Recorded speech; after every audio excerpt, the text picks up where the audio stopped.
दरवर्षी होणाऱ्या 1000 शेतकऱ्यांच्या आत्महत्यांची उपलब्धी आहे। महिलांवरील आणि मुलीवरील वाढत्या अत्याचारांची उपलब्धी आहे। जमिनींच्या घोटाळ्याची उपलब्धी आहे। महिला बालकल्याण आणि शिक्षण विभागाला जो निकृष्ट दर्जाचा धान्य पुरवला जातो जे खाऊ शकत नाही अशी सगळीकडे ओरड आहे, त्याची उपलब्धी आहे। कुपोषणाचा आणि नवजात बालकांचा मृत्यू प्रचंड मोठ्या प्रमाणात वाढलाय। गेल्या 5 वर्षा 22 ते 25 या 3 वर्षामध्ये 45,798 बालकांचा, नवजात बालकांचा 0 ते 1 वर्ष वयाच्या बालकांचा मृत्यू झालाय। ही यांची उपलब्धी आहे काय? वर्षभर महिला बालकल्याण असेल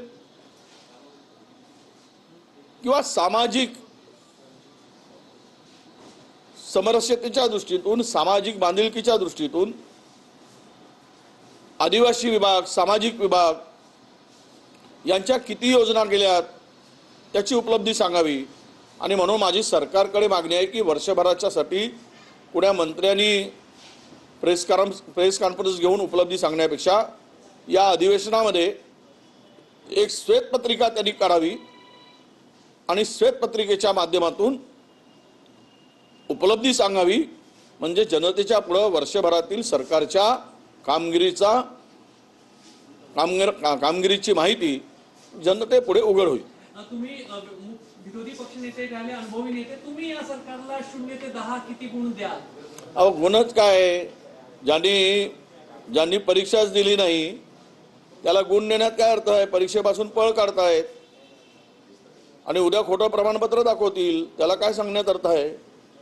त्यामुळे याला गुण देण्याचा विषयच नाही, कारण ज्यांनी परीक्षाच दिली नाही, परीक्षेपासून पळ काढला आहे, त्यांना गुण देणं मला तरी वाटतं नैतिकतेच्या आधारे योग्य होणार नाही। सर्वे झालेले आहे, त्या सर्वेमध्ये मुख्यमंत्री म्हणून देवेंद्र फडणवीसांना 40% पर्यंत पसंती देण्यात आली। त्याचबरोबर राजकीय ध्रुवीकरणाचा फायदा हा राज्यात भाजपला होतोय असं या सर्वेचं म्हणणं आहे। नाही, आमच्याही मुख्यमंत्र्यांना 60% पर्यंत उपलब्धी दिली। तुम्ही माहिती घ्या, वृत्तपत्र ज्यांची सत्ता असतात त्यांना जास्त गुण देत असतात। असं आहे, तपासणीचं काम जर हेडमास्टरकडे असेल आणि हेडमास्टरचा पोरगा परीक्षेला बसला असेल तर त्याच्यातून 10-20% गुण वाढवून दिले तर नवल वाटायचं काही कारण नाही। असाच प्रकार महाराष्ट्रामध्ये आता दिसतोय।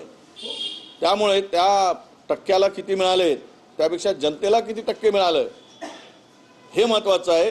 आणि जनतेला मात्र आता 0% मिळाले हे महाराष्ट्रातील जनतेला कळून चुकलं आहे। चंद्रपूर जिल्ह्यातील भद्रावती येथील बरांच जी ओपन कोल माइन्स आहे तिथनं मोठ्या प्रमाणात कोळशाची तस्करी होते। जो सबसिडाइज कोळसा आहे तो खुल्या बाजारात बेकायदापणे विकला जातोय, काय सांगणार? नाही, हा तर मी सुद्धा कर्नाटक गव्हर्नमेंटकडे तक्रार करणारच आहे। खुल्या बाजारामध्ये कोळसा विकला जातोय, ज्या अटीवर जमीन दिल्या त्याचा एन्व्हायरमेंट क्लिअरन्स नाही, ज्यासाठी जमीन उपलब्ध म्हणजे गायरान जमीन दिली, निस्तार हक्काची जमीन दिली, त्या जमिनी देत असताना त्यांचं पुनर्वसन महत्त्वाचं होतं। जवळपास 84 हेक्टर जमिनीला या बरांच कोल माइन्सला 2023ला एन्व्हायरमेंट क्लिअरन्स दिलं। या परवानगीच्या वेळी ज्या अटी आणि शर्ती घातल्या होत्या त्या एकही अटी शर्ती त्या बरांच एवढ्या मोठ्या कोल माइन्सनी पूर्ण केल्या नाहीत।